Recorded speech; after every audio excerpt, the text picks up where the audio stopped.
Hi, I'm Tony Wagner, the Innovation Education Fellow at the Technology and Entrepreneurship Center at Harvard. I recently wrote a book called The Global Achievement Gap, which explores the new skills all students will need for careers, college, and citizenship in this global knowledge economy versus what's being taught and tested even in our best schools here in the U.S. This resulted in an extraordinary invitation from the National Board of Education of Finland to consult with them as they think about their comprehensive education system for the 21st century. I accepted because Finland is the highest ranked country in the world by any education standard.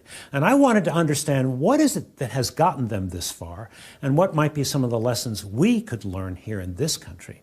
So join me as we take a trip to Finland to learn about their extraordinary education system.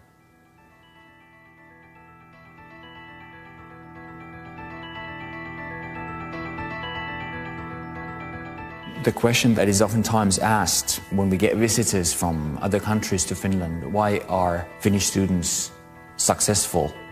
In Finland, families value education. They think that it's important.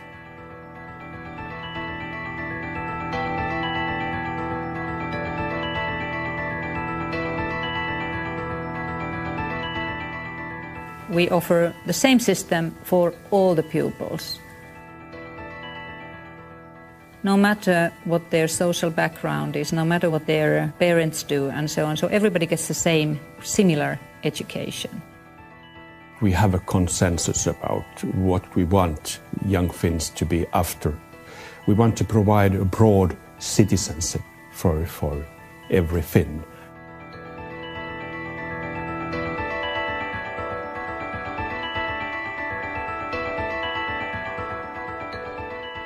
There is no one reason for Finland being on the top in all these rankings. I would say there are many mutually interactive factors. Politicians, principals, teachers, universities have all understood that this is actually the only resource that we have in Finland that has to be taken good care of. The brain, the young people, the education. So these decisions have all aimed at the same goal, to be able to provide our kids with the type of education that are making them possible to compete at the international work market.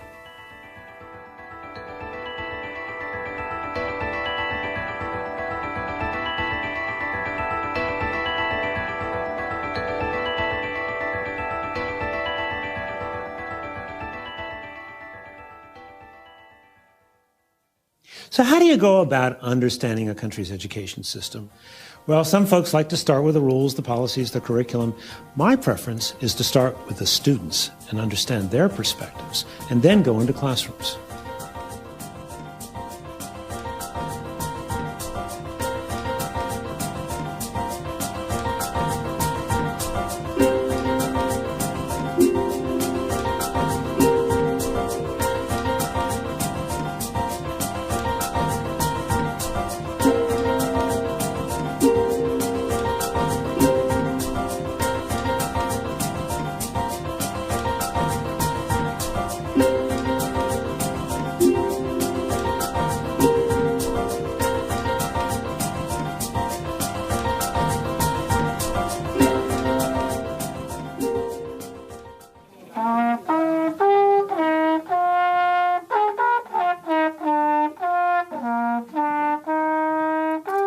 While we were in Sippo, I visited an elementary school, grades 1 through 6.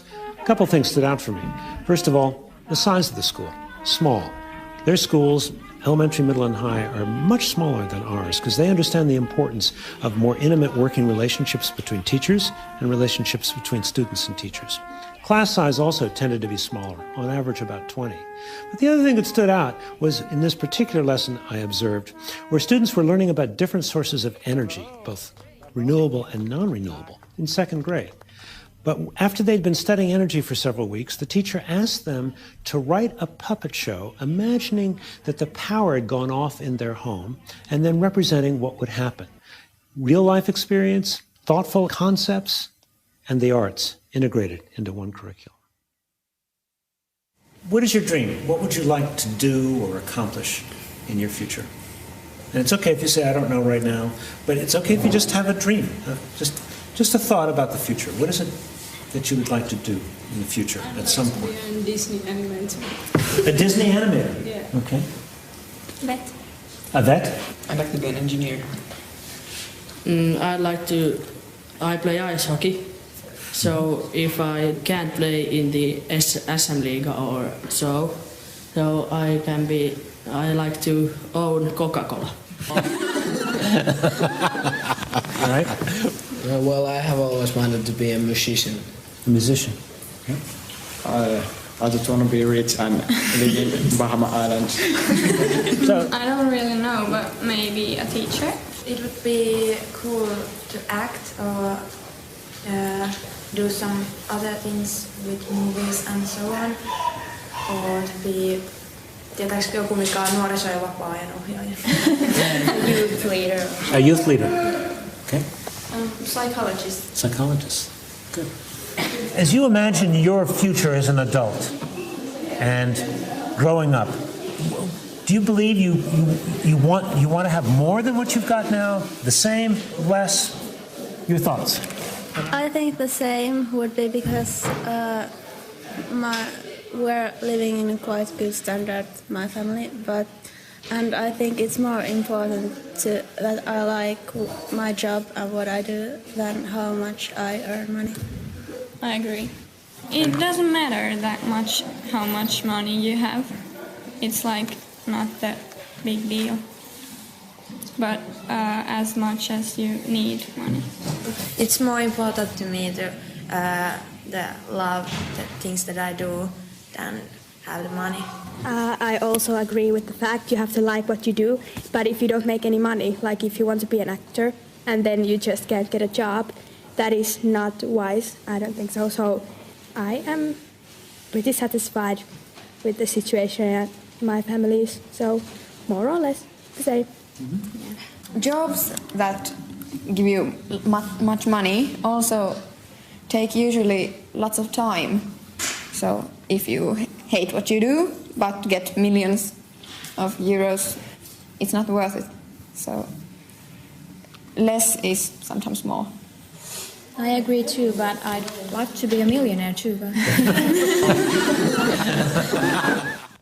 we used to have 45 minutes, and then we used to have also these like double lessons, so we had like 90 minutes lessons.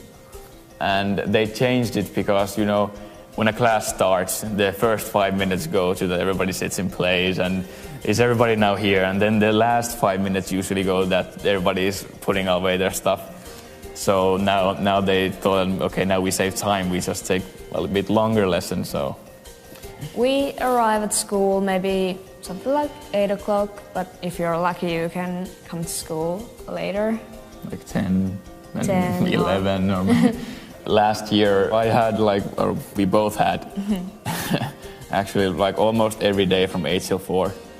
But when we're now seniors, so life is much easier now. So in the next period, when we have only like 4 courses or 3, so we have maybe some days we have only 2 lessons. We come to school at 12 and leave at 4, or come to maybe 11 and leave at 2. So it really depends how you do your course, how you choose them. Most people do this upper secondary in 3 years, but it's also possible to do this in 2 or 4 years. So of course if you do in 4 years, that means you have you don't have that many lessons every day. In my free time I see my friends, and I fence, sword fighting, and then I play with my computer. And I don't usually see my friends until the weekend because then you have more time. But I do sports, I do boxing or go to gym, or I spend a lot of time in front of the computer too. Facebook it's very easy to get addicted to.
So what can America learn from a small country like Finland?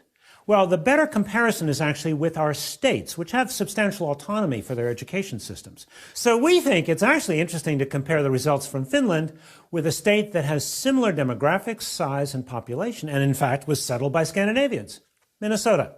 Minnesota, according to the last national NAEP test, our nation's report card, scored 4th highest in 8th grade math scores and 2nd highest in the country on 8th grade reading. But what most Americans don't understand is that our best is simply not good enough by international education comparisons.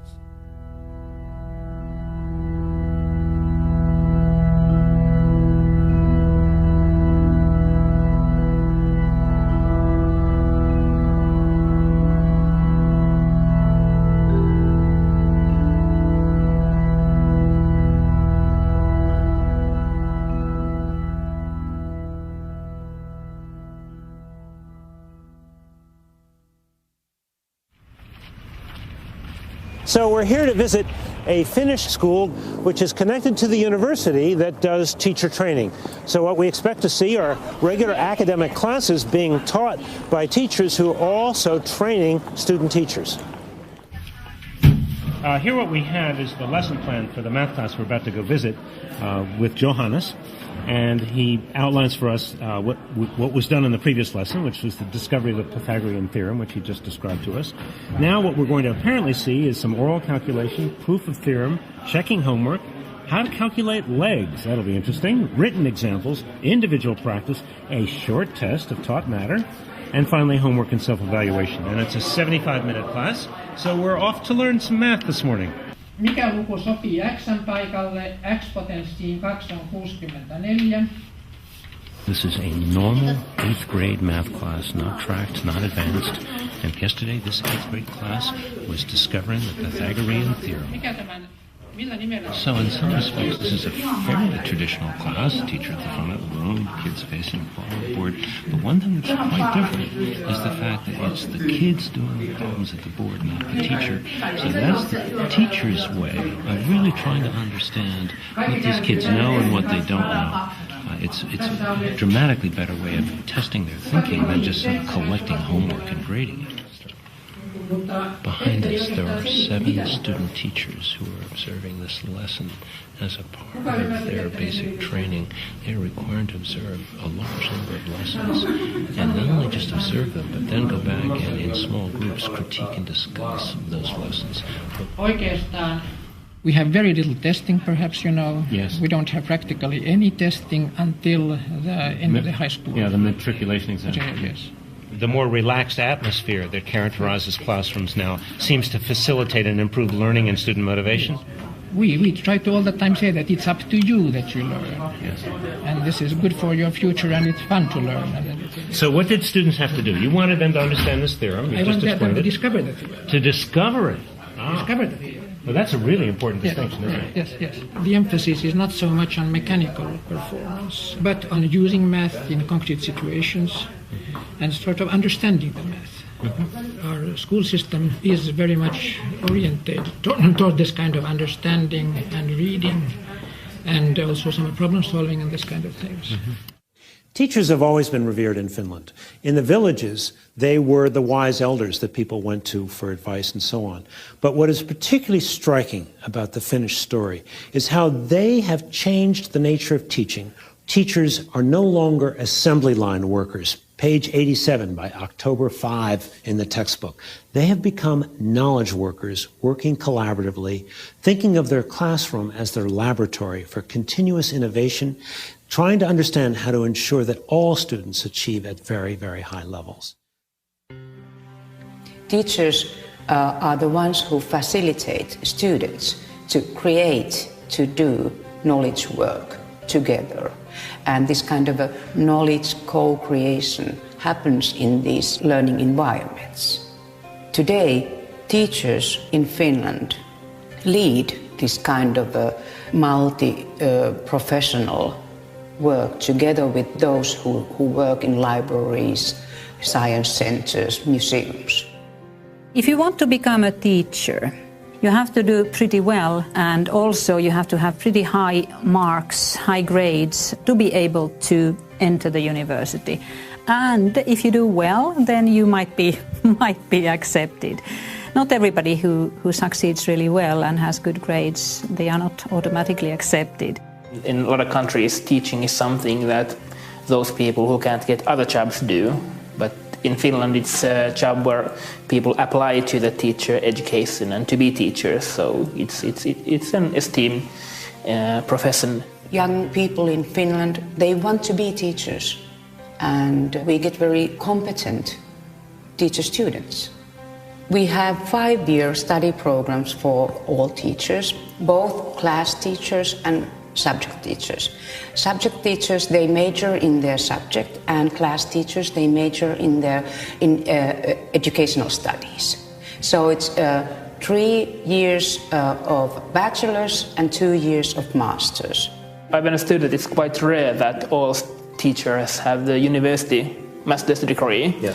I think most countries don't have that. It's probably one factor. The main reasons for our success, I would say, that it's teacher education, that we're able that we have teachers that all have masters. We call it a research-based teacher education. And it means that it's much more important to learn to think pedagogically and be a reflective, inquiry-oriented teacher. Even if you do extremely well in both your matriculation examination and have good grades in your report card, you cannot just walk in. So you have to do well also in the entrance examination. And for that you have to study quite a lot, I'm afraid, because the percentage who manage to start their studies at the university, that's quite low in Finland. We have much more applicants than what we can take in.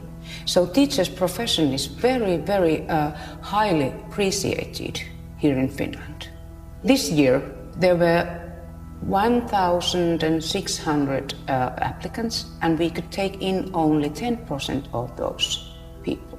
But if you manage to get into the university, so you start your subject studies, they have to have a degree in these subjects that they teach. They have lessons, they have tutorials, they have small group discussions at the university. Then they sit down with the supervising teacher, and then we actually start planning the lesson or lessons. They write a lesson plan. Usually they plan their own teaching. We discuss it, and then they make the changes. They send it back to me again, and then they give their lesson. After that we have a quick feedback session with the students who have also been observing the class. These feedback sessions, they are very, very important. Actually, it takes a lot more time to actually fulfill one lesson. So it means that the students we get in, they are very motivated and they are very, very well educated when they come in. So they are very high quality students. Of course, sometimes we do have cases where we just have to say that, okay, maybe you should do something else. This is not maybe your place, but very rarely. Ovat ihan virkamiehiä, jotka on nimitetty virkaansa.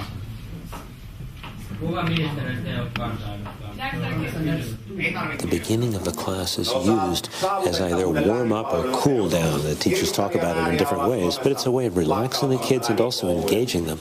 I'm also struck by the fact that this teacher has never seen this group of kids before, but his rapport and his interaction with them is just wonderful. Lively, interesting, fun, but also very academically demanding.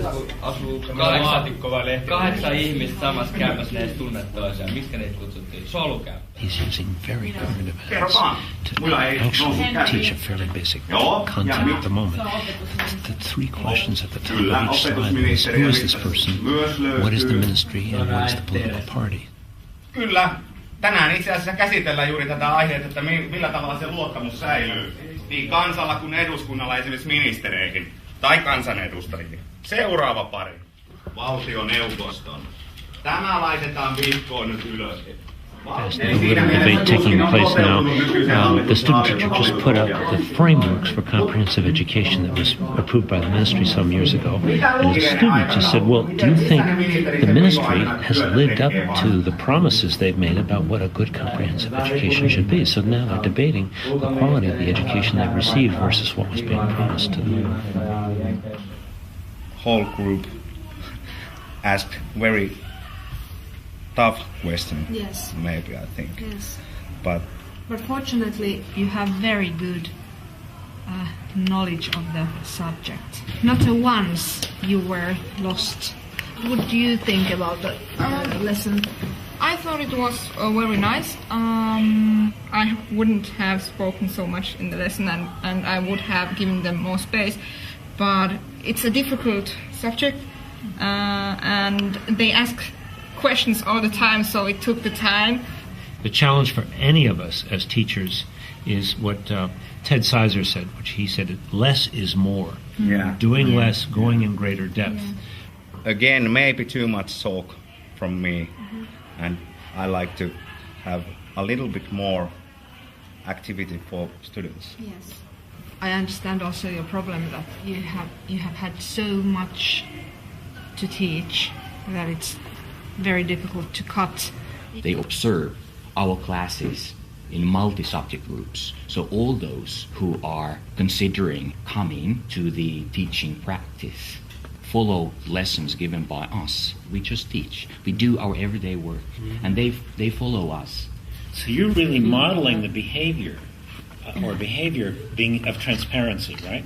You're having whole groups of kids, future teachers, come in and watch you teach. That's true. And in part, which, as I hear you say this, you're saying that this is the norm. That the norm is we're going to watch each other teach all the time. Is that a fair summary? The stage is open for everybody. You could drop into any classroom here and watch. And it's also encouraged before they start teaching themselves. So we have these observation sessions ongoing all the time. And they're told what to be looking for? The questions that we have designed for that purpose they are quite simple. What did you see? It could be one question. What would you have done differently? Mm-hmm. What are your thoughts about some points? 3 very simple questions. Mm-hmm. Because we realized these 3 simple questions might, in a way, lead their concentration to the content.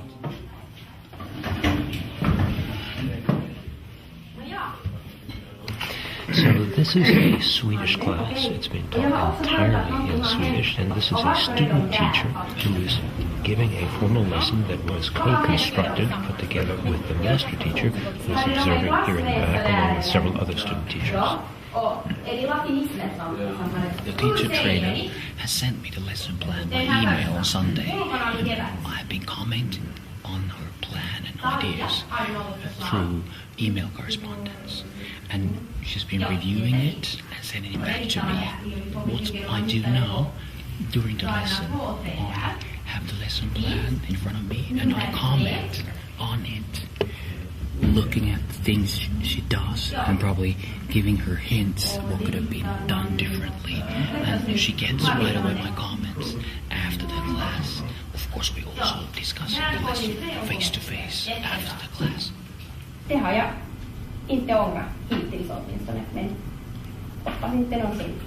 She's quite well using other material, for example, a YouTube video and text from other resources, but going back to the actual resource textbooks after these introductory sections.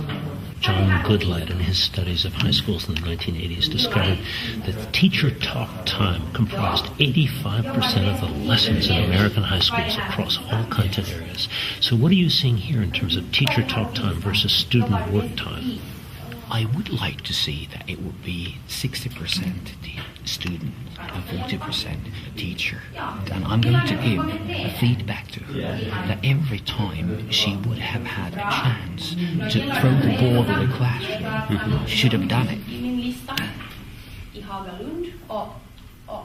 So can you say a little bit about why you chose that video? Why did you show it? The theme of this lesson was the future and what these 15-year-old people are going to do after this class. They're going to high school or whatever. This song was quite good to support the theme, and I've learned that it's good to use just music or some listening comprehension exercises or something like that to cool down the class.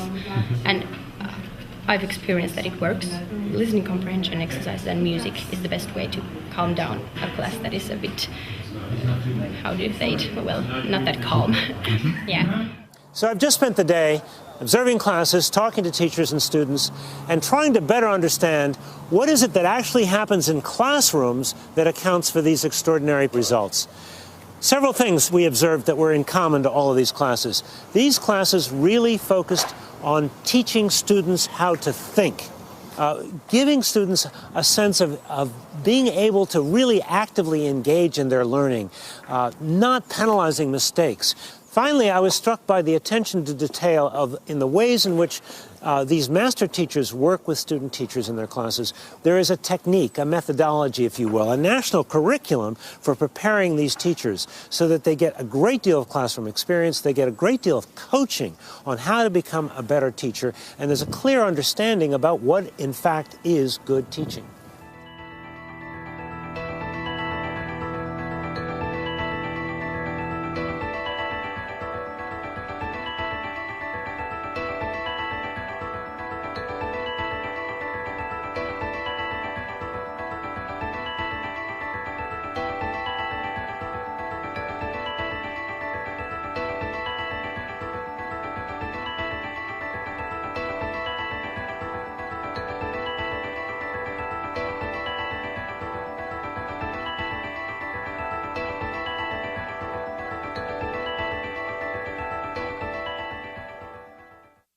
In Finland, we have got a high living standard, and almost everybody can travel and have houses, and it's enough. It was very satisfied for me to hear from my daughter that she doesn't want anything more. So I think it's good to have this and spend time to things that you like to do with people you love. We've had a chance to explore what Finnish students do in the classroom, but what do they do after school? Well, a 9th grade girl and her mother were kind enough to invite me into their homes so that I could better understand how they spend their free time and their parents' perspectives on their children's work. Yeah. So, you come home, how much homework do you typically have to do? We don't have that You much don't homework. have that much homework. Yeah. And you're in 9th grade? Yeah.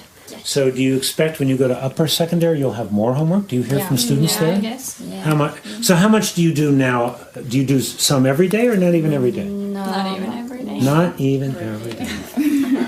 And so how many hours a week would you say?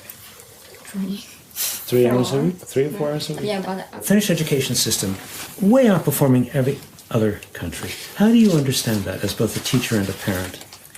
a big part of it is that we take care of those children that are not doing so well at school. So we have got very qualified special education. Early interventions, we hear. Yes, we try to find out what's the problem behind the learning problems, because often it's something that we can avoid by teaching in different way. So here is our class. So we had a thema day in school. What was the theme? We are mafia family. I kind of guessed. Yeah. So also homework. I'm not concerned about that at all. I've always known that they do their homework. I never check if they do You don't have to check. You don't. No. Do you even ask what's your homework, or how much homework do you have this week? Or? No. None of that. Sometimes when I try to be a good mom. I had a chance to visit some schools while I was in Finland. The Sippo school was especially interesting. We spent some time in elementary classes, but then we went over to the high school. Now, high school there is grades 10 through 12, and what is particularly interesting about what they call their upper secondary is that students have a choice between a more academic track or a vocational track. About 40%, 45% choose the non-academic technical track, because they know that's going to prepare them for a good job right out of high school. There's a respect and a dignity about all work in Finland. And what matters most is the skillfulness and intelligence you bring to whatever job you may have. A long time ago, I went to the technical university, and I studied electrical engineering and electronics. And after that, I have been working at different companies for 30 years. I wanted to decrease the stress level because I was a technical director in a company, and this is how I did it. I started to teach something I have learned. One big finding was that experts don't know how people learn, because there are many different understandings. So I'm trying to understand how it really happens in practice. So, yeah. What I like in teaching is many things. This is demanding, a lot of challenges. You can see the results. You have long summer vacations. What else you need? In practice, all students here may also select courses from the academic side. It's possible also in the opposite way, even though not many are doing that. Directly after basic education, young Finns go to about 45% go to vocational education and training. About 50% go to upper secondary general schools. The balance between vocational education and training sector and upper secondary general sector is very good for Finland, and we set a policy target a decade ago for us that we should actually have more balanced situation in Finland. Reasons behind it, there must be actually developments of vocational education and training sector. However, there isn't any dead ends nowadays. We have actually made our education system so flexible that actually you can continue studies after vocational education and training at universities, or you can actually come back to general education if you want to. So it's very open nowadays. In American schools, technology is primarily introduced as an aid for the teacher's presentations, whiteboards, PowerPoints, and so on. But in Finland, the emphasis is much more on the students using the technology for their learning. How long have you been teaching here in the upper secondary? 26 years. Oh, just starting then?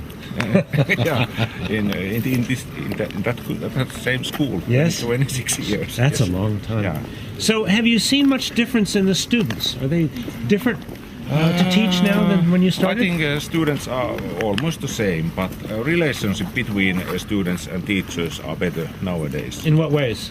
We are working together more and more. Oh, that's excellent. Yeah. We just had a nice 25-minute lunch in the school cafeteria, but you told me your class started 25 minutes ago. Yeah. You mean you trust them to work on their own? Yeah. I trust them to work alone, and they have, deadlines. Yeah. Then what they have to do, and they have this learning environment Moodle, and they make maps there. And So tell us about Moodle. Moodle is a learning environment. And you can put all kind of material, and you can discuss, and you can evaluate with Moodle. Learning is something to use cultural tools, all kind of tools. If you have a lot of tools, you can learn even more. And So it's like an online learning environment. It's online learning environment. Where they are sharing projects with one another? Yes. Everything where is shared, yes. Everything is shared. They're working on projects together online. Yeah. You're giving them lectures online that they can access? No, not lectures. But you give them problems or challenges that they have to solve. Yeah. So tell us a little bit about the class we're just going to go see. It is, I think there are some 20 students. And what are they going to be working on? They are working kind of geography study about African countries. Okay. Hanna, can you tell me what you're working on, please? I'm searching some information about African land, Togo, which is this. How much time do you have to work on this project? About 5 weeks. 5 weeks? Just to work on this project? Yes. And you're working alone for 5 weeks? Yeah. Is that hard? I don't think so. It's actually, I kind of enjoy this. Yeah. I think this is quite fun. I have to do something in every category? Yes. Here working on Zimbabwe's nature map, and I have to make one map on paper and one map in internet. Oh, I see. So you're also having to write here some answers that the rest of the class will see that will be shared from the software. And other students will comment on your work? Yes. Do you find this useful? Would you rather be reading a textbook and taking tests? I think this is quite a good way to learn. Use more of your own creativity, your own thinking, and your own ideas about how to create an effective mind map? Yeah, exactly. Niin, tuohon linkkiin sun pitäisi kopioida se sieltä sivun otsikko vielä. Tää kokonaan? Joo. Eli se, ja sit se laitetaan siihen kopioi liitä. Ja sit OK. Ja nyt kun sä meet sinne Moodleen ja painat tallenne, niin se tulee. We are studying business marketing. So at this moment, we are studying the social media marketing, which is a quite new area. You know, no one knows where the marketing in social media is going. So students are actually in the Facebook, which they love, trying to find out different kind of articles, especially about Facebook and marketing. They are using Wikipedia. It's quite interesting because when you see something new is growing, so you need to go right to it and to see where it's going to.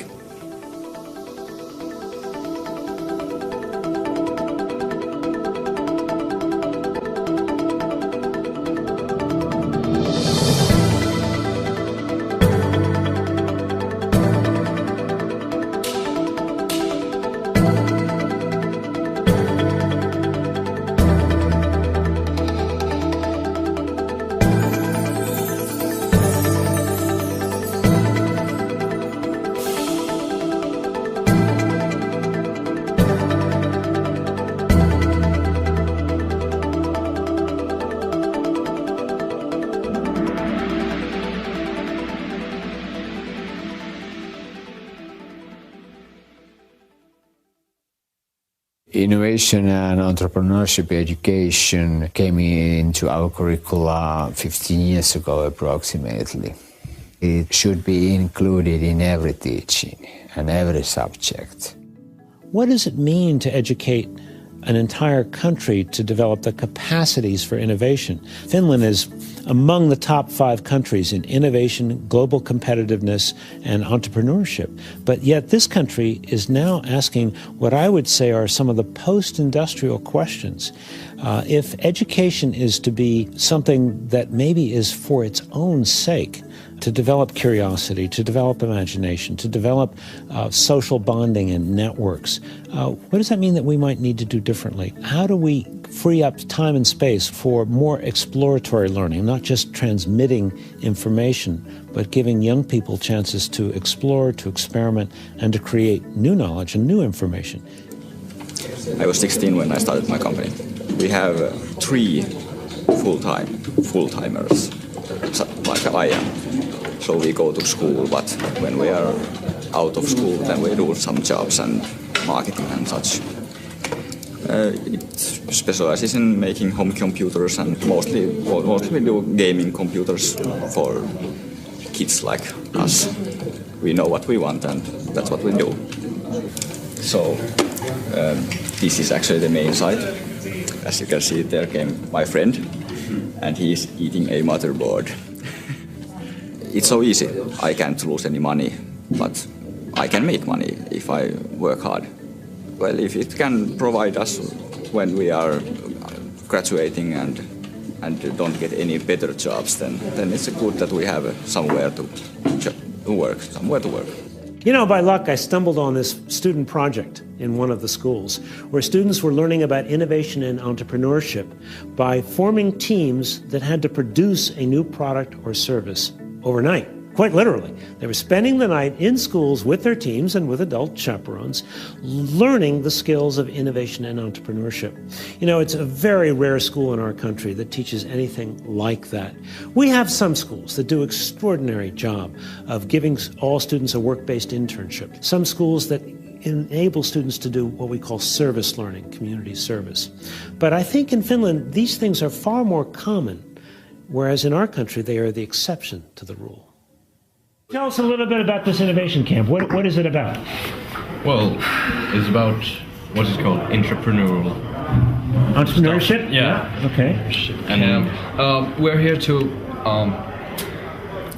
how do I say this? Well, people are coming here. We are forming groups, 5, 6, 7 people about in a group, and they're going to start a business here. Is it true you're going to be here all night long? Yes, 24 hours, 26. 26 hours? Yes. What is the point of being here all night long? It exhausts you to a limit where you really got to push it to the limit, yeah. Well, if you hang around for 24 hours with the same people over here, well, you learn to know the people that you're working with, so you get better teamwork. Teamwork, of course. And think more freely, not so... More open-minded. Yeah. Okay. Yeah. Well, you have to be really social in these things. Really, it's not that obvious for everyone. So, well, people may think that you can.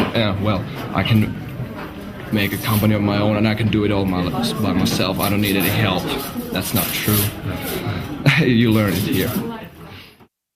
Back in the 1970s, Finland realized it really could leave no child behind because every child was needed to be a part of the greater wealth of the country. So what have you done? You said you've been kind of creating your education system from scratch since the 1970s. What are its hallmarks? To be frank, we didn't start totally from scratch, but actually we formed comprehensive school in Finland during 1970s. The comprehensive school is intended for all,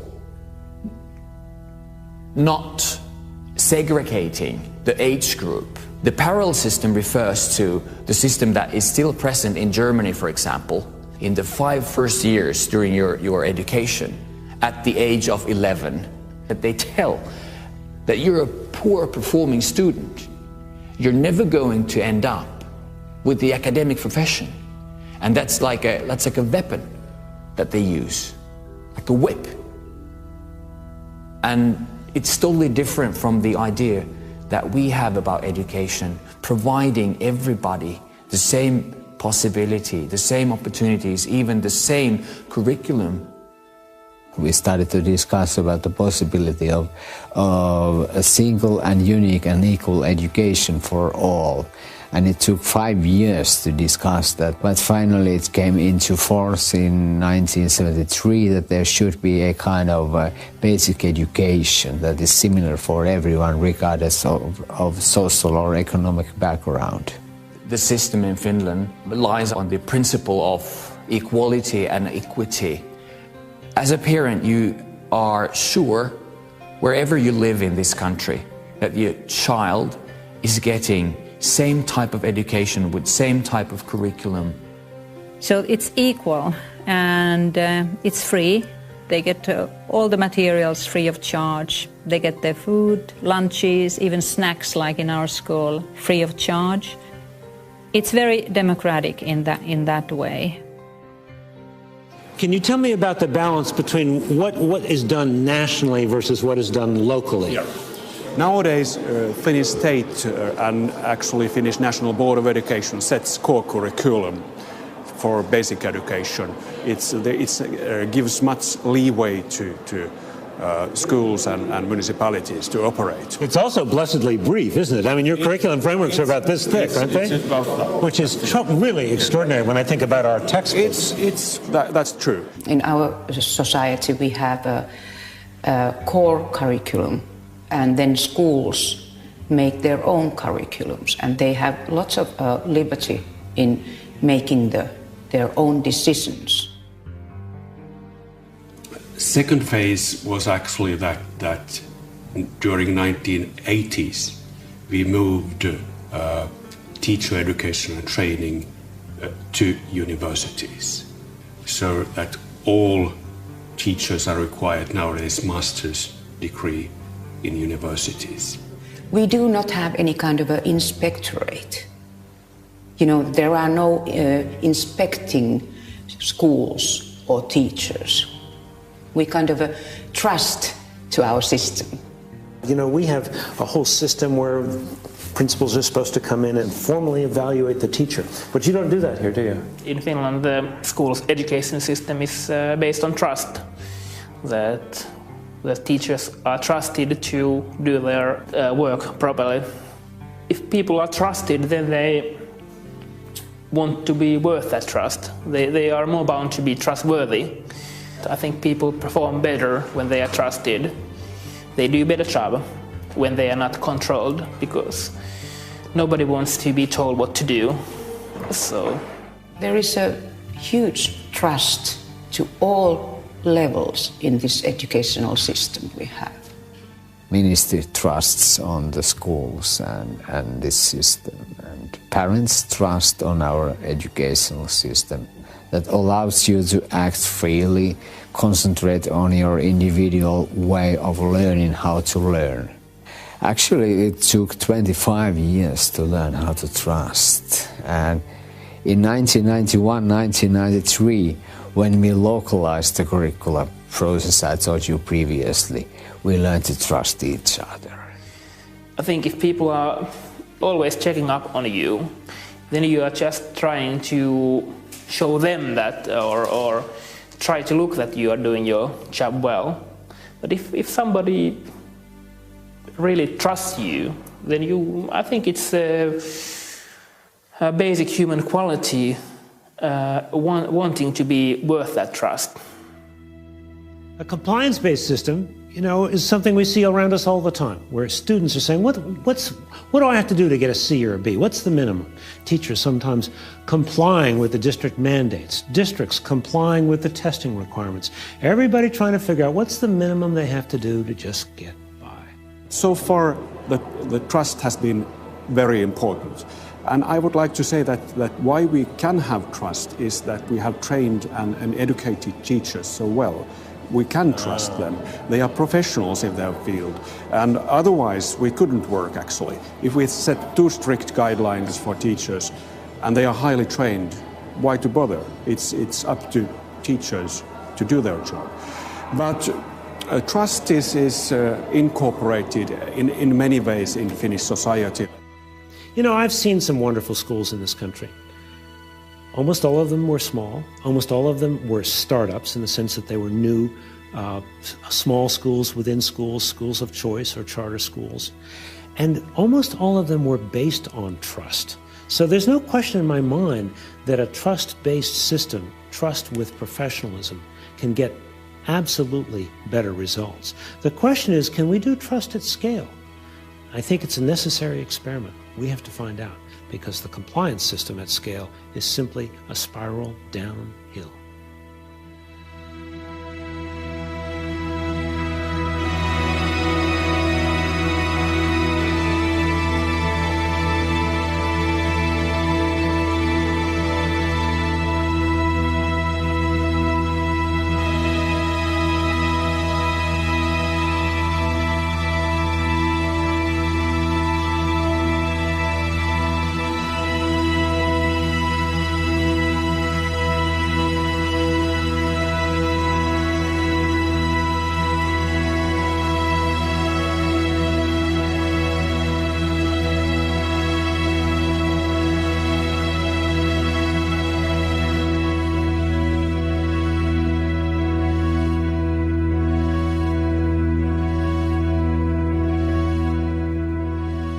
I went to Finland as a guest of the National Board of Education, who was sponsoring, along with the Finnish Ministry of Education, a conference called Education 2020. And they had invited some of the leading policymakers, educators, and so on to come and really talk about how the comprehensive education goals may need to be shifted or changed in the coming years for all students in Finland.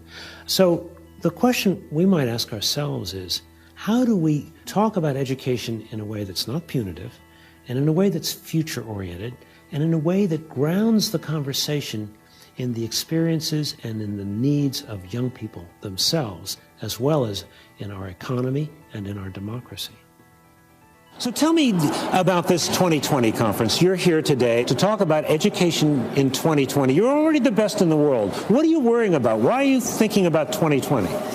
Although PISA tables say that we are topping many of the PISA studies, our national evaluations show that we have areas where we need to go further. For example, writing skills, communication skills.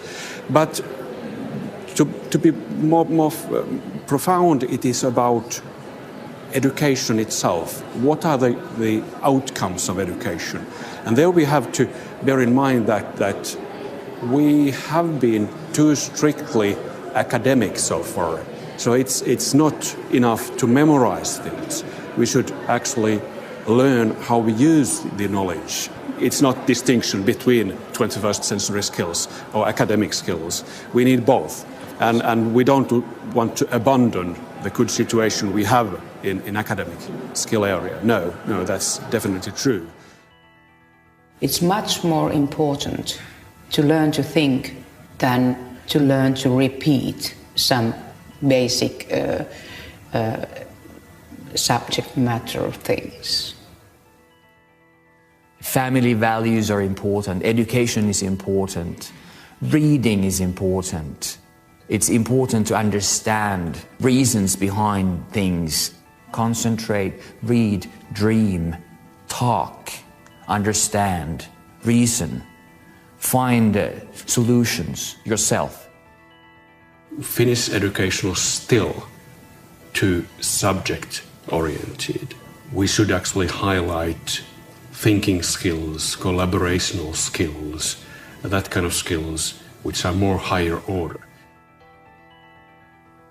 As we think about what has to happen in this country, it's not just changing what's taught and how things are taught, but really reshaping the teaching profession. And it's not about money. It's about teachers thinking of themselves as knowledge workers, teachers understanding that they have to be innovators in the classroom every single day as they think about bringing all students to high levels of attainment.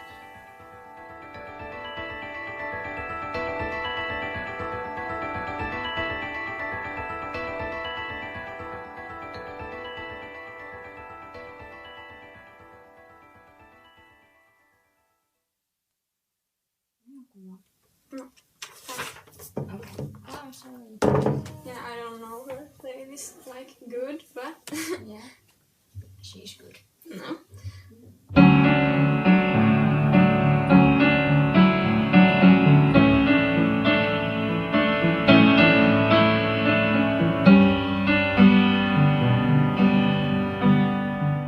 You know what most impressed me about my experience in Finland is the way an entire country has focused relentlessly on preparing all students for work and citizenship in the 21st century. But the real question is, what can we here in America learn from their experience? Clearly, they're a very different country, different culture. Our country is far more heterogeneous and larger. And obviously, what works in one country may or may not work in another. Nevertheless, I think it would be a serious mistake to just dismiss Finland. In fact, I believe we need to see Finland as a laboratory for 21st century educational innovation, a place that has done sustained research and development to create a truly world-class education system for a new century. Oh, well done! Good job!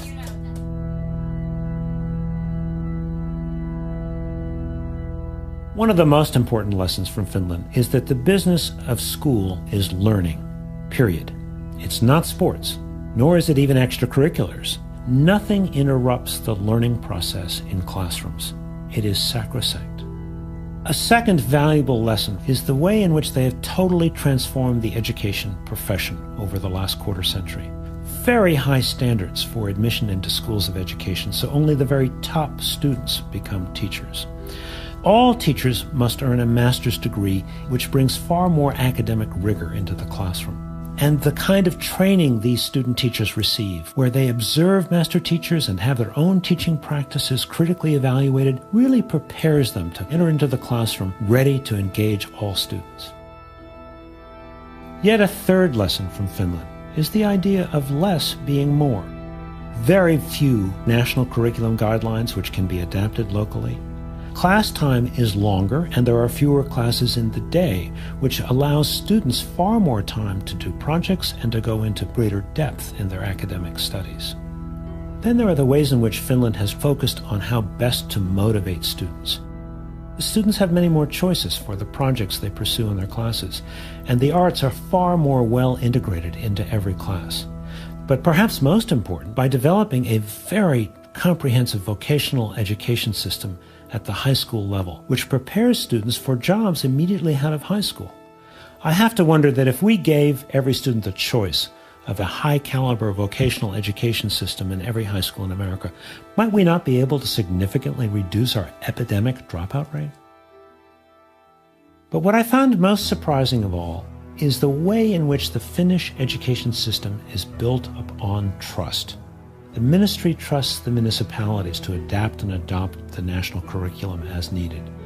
The municipalities trust the teachers and the schools to do what's right. The teachers even trust the students to use their time wisely and to use the internet and other technologies responsibly. Of course, trust doesn't happen overnight. The Finns began with developing a real consensus about the importance of education and the purpose of education. This consensus has enabled Finns to work far more collaboratively and cooperatively to prepare all of their children for a rich and satisfying and productive life in the new global knowledge economy. So is there anything Finland might learn from some of America's best education practices? Actually, I think there is. In the best schools that I've seen in this country, students have digital portfolios and publish their work. Teachers videotape their own and one another's lessons, leading to a kind of transparency for all students and teachers in learning and teaching. So, of course, we have some wonderful teachers in extraordinary schools here in America. But what was so inspiring about Finland is the way in which they are doing this kind of high level of education for every single student in the country. For me, this is the Finland phenomenon.